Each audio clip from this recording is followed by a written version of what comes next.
58வது படைப்பிரிவினர் இந்த காட்டுப்பகுதியை அண்மையில் சோதனையிட்டனர்.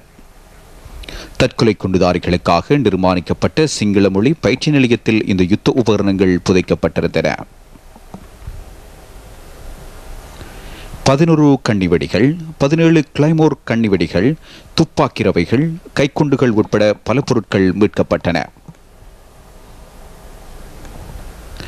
600 டெட்டனேட்டர்கள், C4 ரக வெடிமருந்துகள், தற்கொலை அங்கிகள், கிளைமோர் கண்ணிவெடிகளுக்கு பயன்படுத்தும் 260 உபகரணங்கள் என்பன மீட்கப்பட்டன.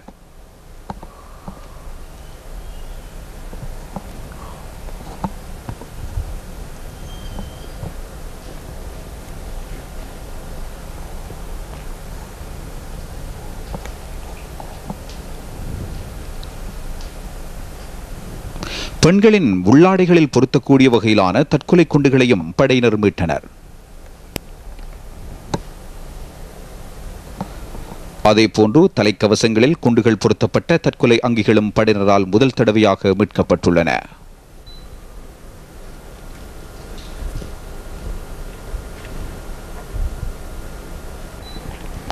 $185mm RPL ஆயுதம் ஒன்றையும் படையினர் மீட்டனர்.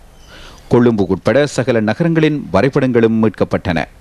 தற்கொலை குண்டுதாரிகளுக்கு சிங்கள மொழி பயிற்சியும் சிங்கள பழக்க வழக்கங்கள் தொடர்பாகவும் அறிவூட்டப்பட்டுள்ளது.